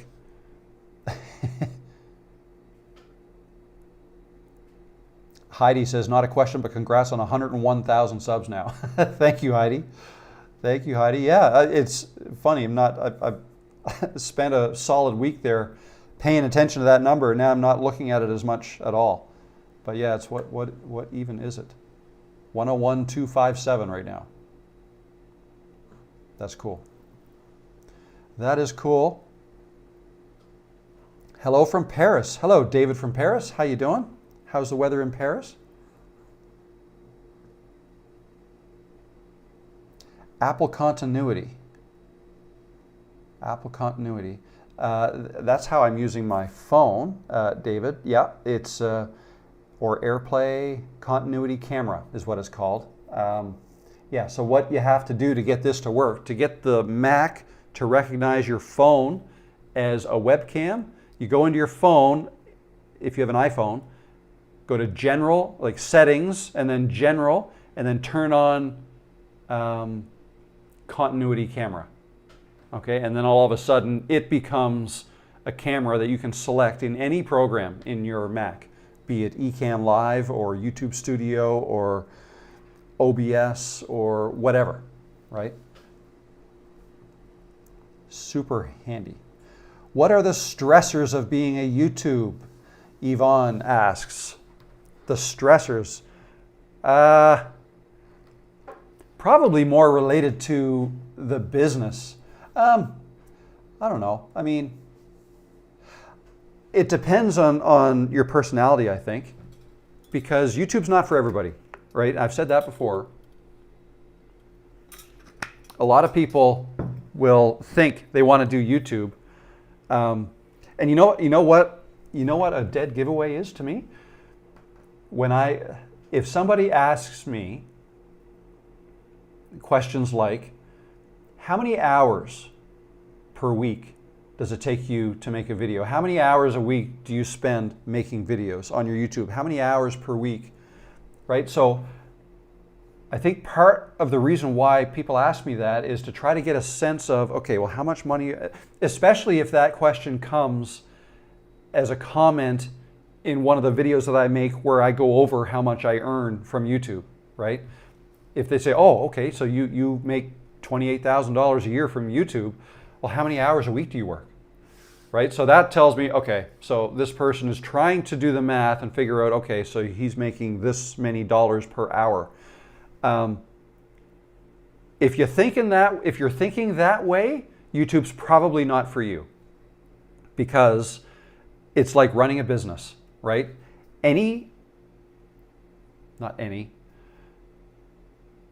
Pretty much any business that you start up, you're going to start up without making any money. You have to spend money first before you make money, right? You have to invest in things. If you open a store, you're going to have to invest in that store first. You're going to have to invest in inventory to fill your store up with things to sell. You're going to have to probably pay a month or two rent or lights, or sign an annual contract to rent or to lease your store. If you open a restaurant, there are things you got to buy: tables and chairs and cutlery and tableware and all that stuff before you make a single dollar on the food that you sell. You got to buy the food before you can make it and sell it, right? There are expenses you gotta shell out before any money comes in, with pretty much any business I can think of, right? That's how it works. YouTube is no different. But I will argue that the expenses you shell out with YouTube are probably lower, right? Because if you already have a computer, if you already have an internet connection, if you already have a phone, you already have everything you need to make a YouTube video, because signing up for a channel is free. Uploading videos is free. If you want a software to make thumbnails, you can use the free version of Canva. Right? If you want to go live, you can go live with YouTube Studio for free. So you could literally do this without having any expenses, any new expenses, right? The only thing you'll be spending is your time. And if you try to put a value on your time, which is a smart thing to do, I suppose. I mean, it's good to have a plan. It's good to have a business plan as to where you want to get to. But when you're starting, you're not going to be making money. You're not going to be profitable because, again, it's a business. And even though you may not be out of pocket anything initially, you have to find the time to make videos. But also a positive would be the things that you already have that you can now use to build your YouTube business, like internet, like power, like your phone bill, right? All of a sudden, these things can be expenses that you can write off, right? So let's say, let's say your phone costs you $100 a month, the bill, right? You already have your phone, but the bill is $100 a month. Let's say your internet is $50 a month. Right there's $150 a month. So let's say you work for, a year. I don't know, why do I pick 10 months? Let's say you work for 10 months before you make any money with YouTube. It usually takes longer, but let's say 10 months. 10 months paying $150. Again, not new money you're spending, but that $150 times 10, that's $1,500. So now all of a sudden you can earn $1,500 from YouTube before you have to pay tax on it, because you can write off $1,500. Now, there's personal exemptions and all this stuff, and those rules are different no matter where you are. I'm going way down a rabbit hole I shouldn't be going down, because I'm not a lawyer and I'm not an accountant, so this is not financial advice. But yeah, if you try to put a dollar amount to your time in the early days, you're going to figure out that, oh wow, like you're not even making $2 an hour. There's no way I want to do that. Well, that's the way most people think. Most people think that way. Oh, you got a new job? How much do you make per hour? Right? Like if you think that way, the small business world, which includes YouTube, might be hard to stomach, because there will be up months and down months. Most of the early months are all down months, but then all of a sudden you might have a $20,000 month, but then that follows with five $500 months in a row, right? Like, can you stomach that, right? Not a lot of people can. You have to have a business mindset to be able to stomach that kind of thing. Anyways, I think I got way off track. I don't even remember what the original question was. Oh, Heidi says somebody sent me a super chat that did not get acknowledged. I'm sorry. Here, can I? Fan funding. Yes, I can. Thank you, Heidi. Let me. Oh, yes. Sammy Joe got that one. Who? Oh, Oni's voice. Onyi's voice. I am so sorry. Thank you so much for the super chat. Let's see, where is that? I'm not going to be able to find that to put that on the screen, but I see your question. Best way to build a community on YouTube? Posting a lot in community posts or doing lives or both? And do you have any building tips? Commercial building tips? Okay, best way to build a community on YouTube? Community posts or doing lives or both? Both is probably best, but I would lean heavily towards the lives more so than the community posts. Community posts are cool to keep people informed of what's going on. Like if I want to come out with a video but I'm late, sometimes I'll use community posts to keep people updated. Things like that. If I have to veer off schedule like I've had to do while on vacation, like last week I went live on Wednesday instead of Tuesday. Well, I use community posts to let people know about that. But when I think of my community here, I typically think of my live streams, like you guys. I think of this. But it depends on how you do it, right? It depends on what your focus is. So I guess the right answer is both. Use both together, but I would strongly encourage you to consider live streams because it really helps. It can really help boost your videos, and your videos can help boost your live streams. You can advertise from one to the other, right? So things like that. For example, I'm going to have another video out this week, I think Thursday. It's not ready yet. I have a couple of ideas already generated. Actually, that YouTube is demonetizing channels. Are you safe? Okay. What do you think? Are you next? Right? That's idea. And I will say right off the bat that I got that from Think Media. I watched a podcast video of theirs the last couple of days, which inspired me to make a similar video, my take on things. So that is one video. This is another one. Okay, no, this one is the one I did yesterday. Your channel isn't stuck, it's in a race. I did that one. Let's move that one over there. This one. This isn't the video I wanted to make. What do you think of that as a title? A little too clickbaity? I'm not going anywhere. I know some people make videos with that title, and they are, but no, I had a lot of troubles. You know what? And again, this is a little bit off topic, but I filmed a video that I have not posted yet because only half of it got captured. I made a video a few days ago, or I recorded myself a few days ago. It was 4 o'clock in the afternoon, and the sun was here, right? And I was holding my phone kind of here.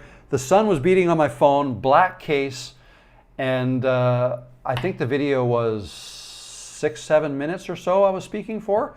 Kind of a short video.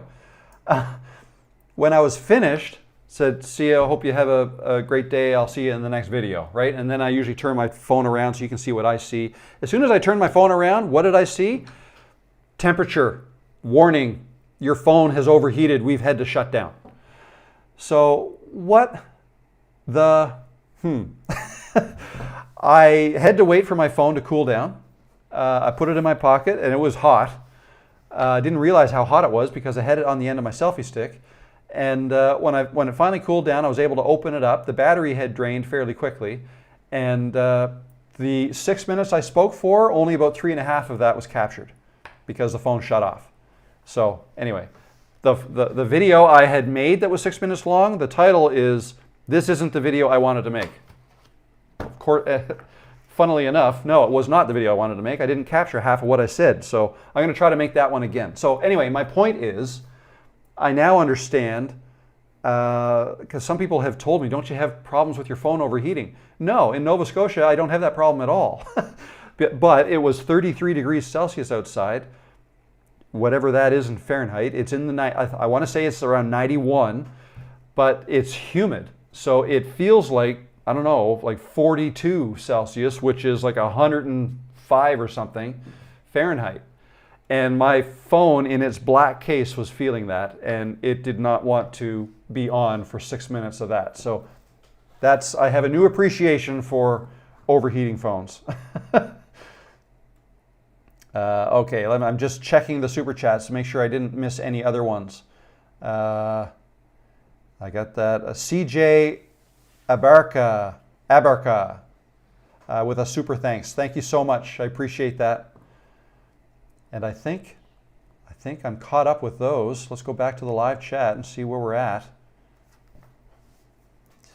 Rob dropping a what the, yeah.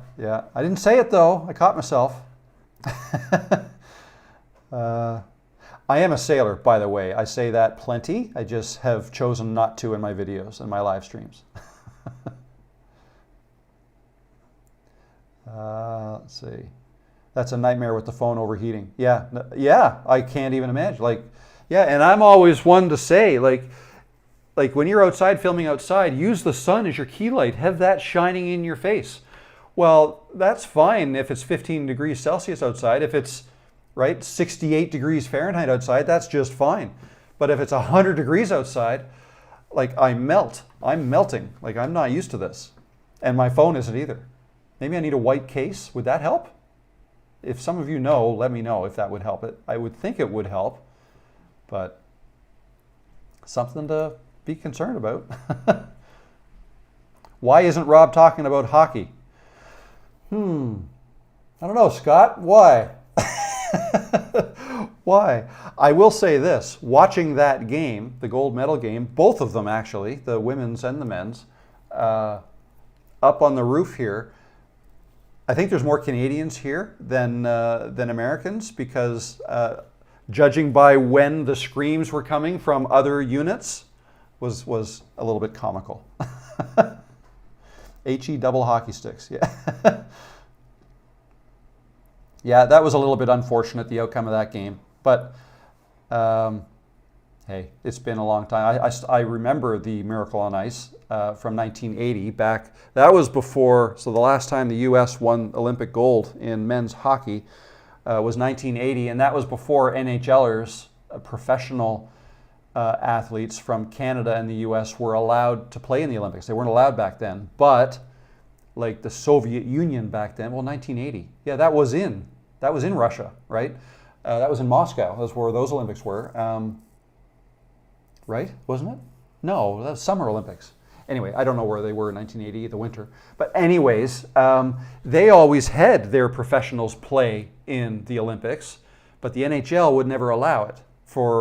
And back then, it was rare for Russians or Soviets to play in the NHL because they weren't allowed to leave their country, right? The only ones playing in the NHL back then were people who defected from the Soviet Union back then, the whole Iron Curtain thing, East Germans as well, and Czechoslovakians weren't allowed to play in North America either. So anyway, it wasn't until I think the 90s that the NHL started allowing North American professional hockey players into the Olympics.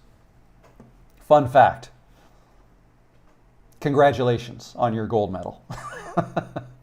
We've got plenty, so hockey that is.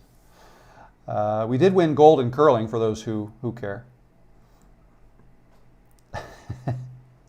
Would you do a video on how you go from video concept ideation to creating notes to then finalizing them into a structured video showing the steps you go through at each point? Absolutely. Yeah, I should do that again. I have done that before, but it's been a while. And methods change. Like the way I do it now is different than the way I did it 2 years ago or a year and a half ago. But yeah, there is a video that I've got on my channel from a year and a half ago where I go through the whole process. Now, that was when I was making most of my videos inside. So again, my process is different. So yeah, no, I will do that.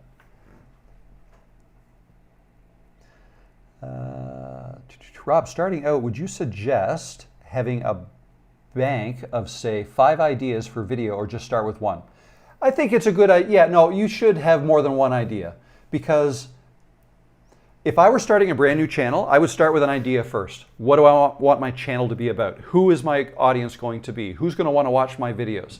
And to be able to come up with that, you almost need to have some idea of the videos you're going to make. So I would sit down and I would make a list, like brainstorm. Make a bunch, like write down what it is you want to talk about, write down a bunch of lists. Use AI for help if you'd like. I do. Like ChatGPT is what I use a lot. Just say I've got some ideas. I want to make a video on this.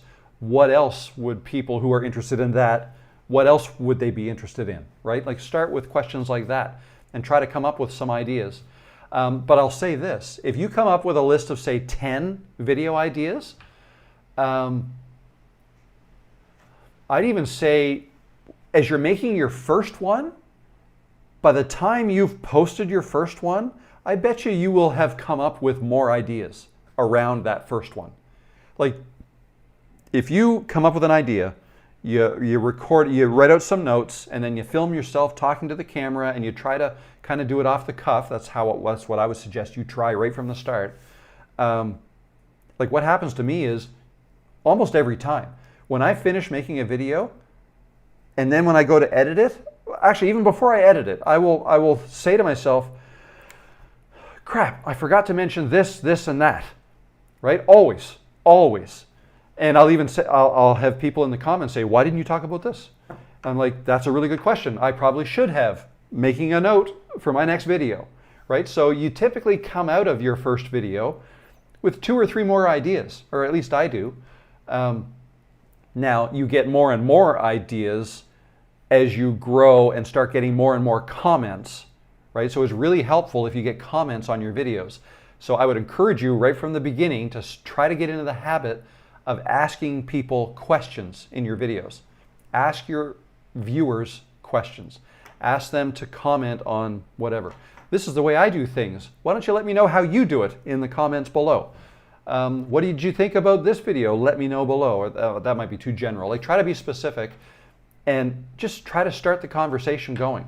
Because I'll tell you, right now, if I don't get ideas in editing my own video and the things that I realized that I forgot or ideas that popped into my head while I made that video, I will definitely get ideas from you as you comment on that video and ask me more questions or ask me to make another video of this and that or whatever, right? So I had a list of, I'm going to say 15 ideas that grew to a list of about 50 video ideas over the course of a couple of months. And this goes back over a year ago. I don't remember the last time I looked at that list. It's still got 50 ideas on it. And in fact, I probably made some of the videos, but I just don't have to go to that list because I have papers everywhere that I have things written down that I get from you and from these lives and from comments and from things that I left out of videos that I didn't want to leave out. So start with a list, then add to it, and before long, you will not have to refer to it again.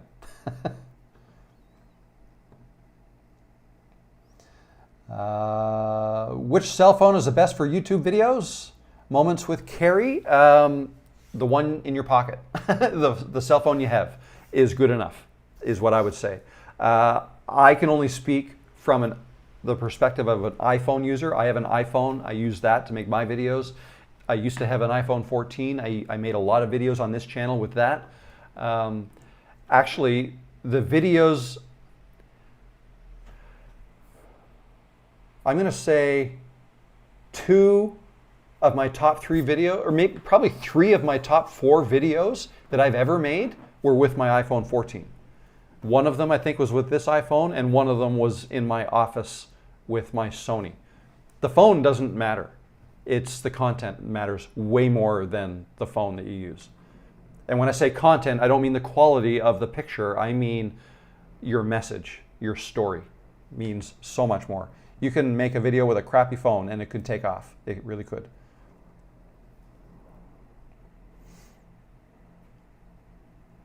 Scott says, for my live streams, in my notes on every topic, I put a question to ask the audience at the end of every topic. Brilliant.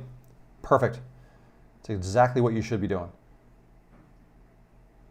Have I tried YouTube promotion? From Terry. No, and I never will, and I've made a video on why I don't think you should either. Search my channel for promote or promotion, and you'll see it. The thumbnail says big mistake.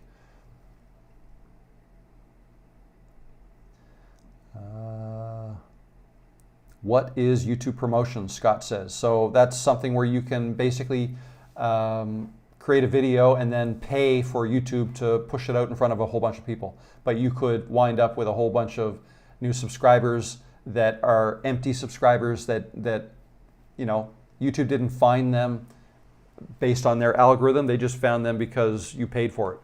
And you'll end up with a bunch of subscribers that aren't engaging, and it could hurt your channel, the future performance of your channel. And also the watch hours that you get from buying those views don't count towards getting monetized. So those of you who aren't monetized, keep that in mind. How does the chat know or decide if we are worthy of top chat, Rob, or is it just random? Just curious. I honestly don't know. I always make sure I click on live chat so I see them all. What editing system are you using now? Now is in this very moment. I'm not using an editing program, but if you mean my latest video, I use Camtasia. Camtasia. The software I'm using to broadcast this live stream is Ecamm Live.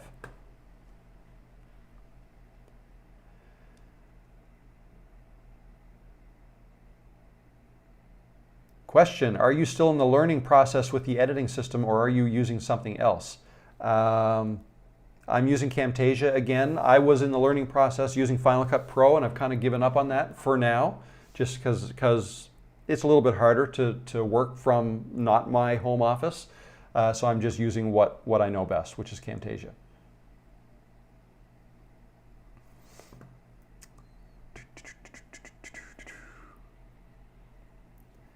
Let's see. DocuDate says, Rob, many budget phones in the $200 range will not work well for YouTube.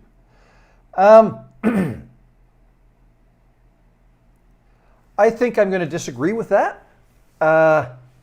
Yes, a $200 phone is not going to have as good picture quality. That's correct. And the more expensive smartphones, iPhone, Samsung, you're going to get better. You're going to get like the best picture quality from. Agreed.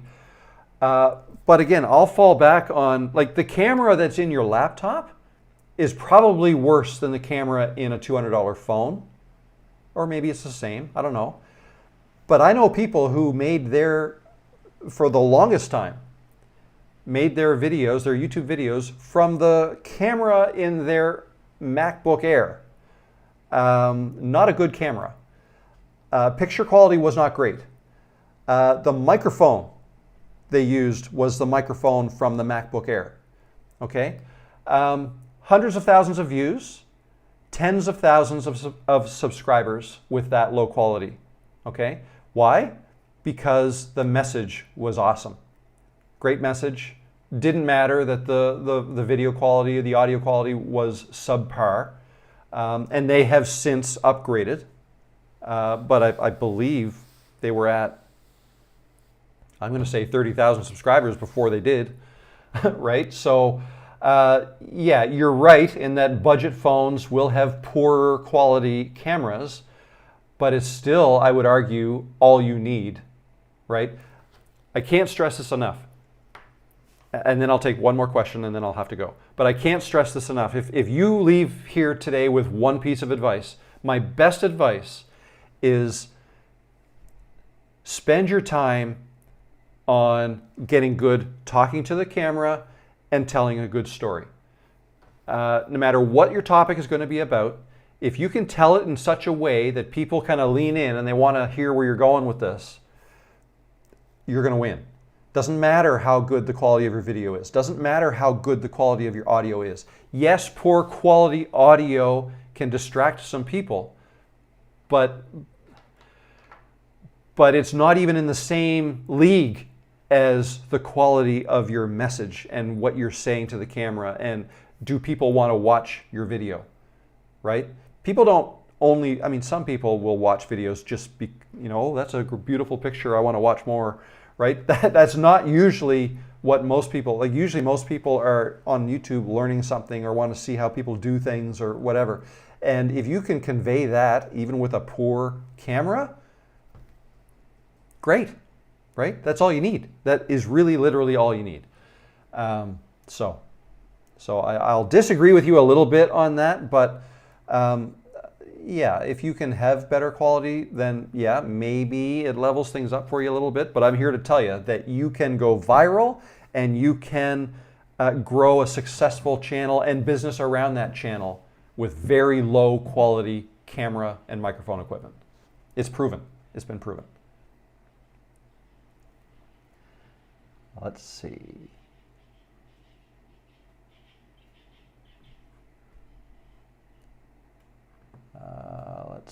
Let's see.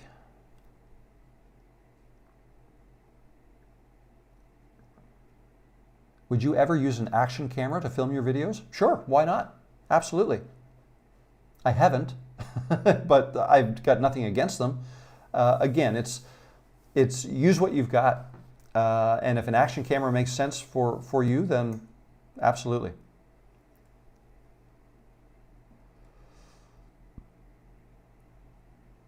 I'm addicted to all one-take, long-form, no-edit videos. Retired at 50 in Ukraine.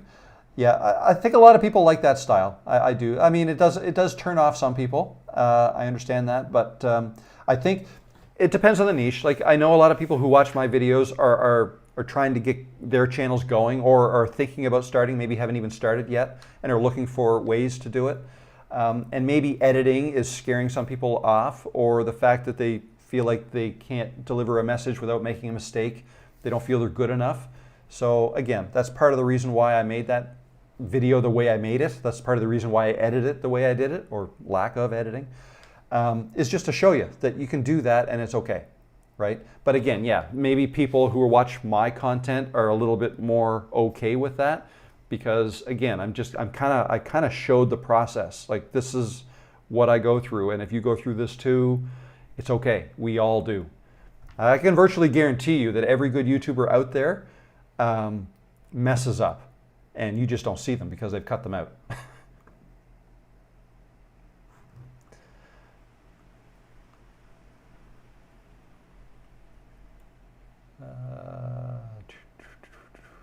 Would you promote your documentary on YouTube without experience?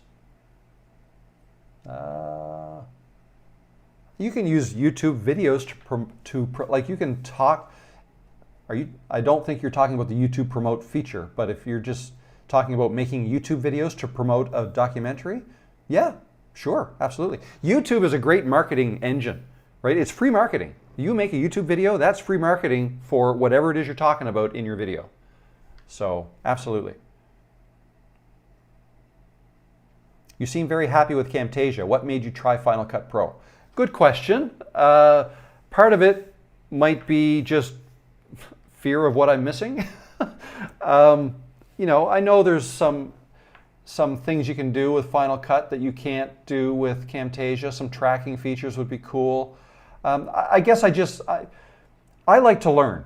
Okay, like I do enjoy the process of learning, but I also have a job to do, and that's like making videos for my channel. It's a job, but it's not a job. It's also my hobby. I don't know. I feel like I just wanted to learn what it was all about and how to do that. I've done the same thing with DaVinci Resolve. A couple of years ago, I played with that a bit and tried to learn that. But I keep coming back to Camtasia. Yeah, it's simple, but I don't know, I just find it super easy. It can't do everything. It doesn't have all the bells and whistles that Final Cut Pro does or DaVinci Resolve, but it does enough for me, right? So, but that's not to say I'm not going to try new things every once in a while, because I like to learn. For your hillside videos in Nova Scotia, are those iPhone or Sony, or iPhone, what video app do you use? Okay, yeah, so it's been a while since I've made a video on that hill. It's a very snowy hill, and I'm going to make one as soon as I get back. I'll make a video on that hill. That's my favorite spot because I'm always alone. Nobody walks by me. I love it. But I always use my iPhone on that hill, always. Since January of 2025, it's been iPhone 16. Before that, it was iPhone 14 on that hill. And what video app do I use? I use the regular camera app in my iPhone. I don't use any special camera app, just iPhone in regular video mode. I set it to 4K, 30 frames per second. I don't use ProRes or anything like that. Just 4K, 30, regular, auto, everything else. Just regular camera app. 1X is the lens that I use. You know how on an iPhone you can choose 0.5 or 1 times, 3 times, or 5 times. I think it was 3 times. I think it only went up to 3X on the iPhone 14, but the 16 goes up to 5X. That's 5 times optical zoom. That's why you have the 3 lenses on the back of the camera. But I always use the 1X. And until sometimes at the end, I'll flip the phone around and kind of show the ocean and the islands. And I'll often hit the 5X button and boom, it zooms right in. So that's what I use. And it works for me. That's my comfort spot right there.